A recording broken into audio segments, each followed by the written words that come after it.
Hello guys, কেমন আছেন? এই দেখেন সকালকার দৃশ্যটা কত সুন্দর লাগছে। এই দেখেন গোটাটাই পাহাড়। এই দেখেন বড় বড় পাথর পড়ে আছে। এই দেখেন এটা গোটাটাই পাহাড়।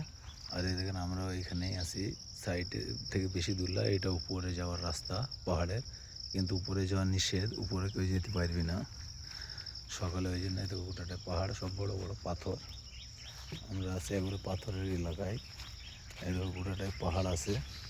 আর এই দেখো ওইখানটায় দেখো দূরেও পাহাড়। এইখান থেকে পাহাড়ে স্টার্ট হয়, এদিকে তার কাটা দিয়ে ঘেরা আছে। আর এইখানে আমাদের সাইড আছে, এদের উপরে বড়ো বড়ো পাথর পড়ে আছে। আর সকালকার দৃশ্যটা একটু মেঘলা মেঘলা ভাব আছে। এদিকেও সকালকার আকাশের দিকে তাকাও, একটু মেঘলা মেঘলা ভাব আছে, কিন্তু দৃশ্যটা অনেক সুন্দর লাগছে। আর এই দেখো এদিকে একটু ঘুরতে এসেছিলাম, সাইডটা বেশি দূরে নাই।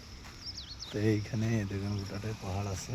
এই দেখো এখানেও বড়ো বড়ো পাথর পড়ে আছে, দেখো এইখানেও পাথর।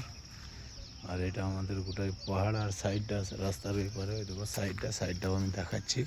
বেশি ভিডিওটা বড় করবো না, সাইডটাও দেখাবো। এই দেখো গোটাটাই পাথর, এই দেখো রাস্তাটা। আর ওইদিকে পাহাড়ের এলাকা। আর এই দেখো আমার চাষা রিং মারছি, ঠিক আছে? এই দেখো আমার চাষা রিং মারছি এখানে। আর এখানে একজন রান্না করছি। আর এই দেখো এটা আমাদের গোটা সাইড মাটি লোড করা আছে। এই দেখো গাধর ড্রাম। আর এই দেখো রড পড়ে আছে। তো যদি ভালো লাগে তাহলে ভিডিওটা লাইক শেয়ার করো। পরবর্তী ভিডিও গেলে দেখাবো। ওইদিকে খাল করছি।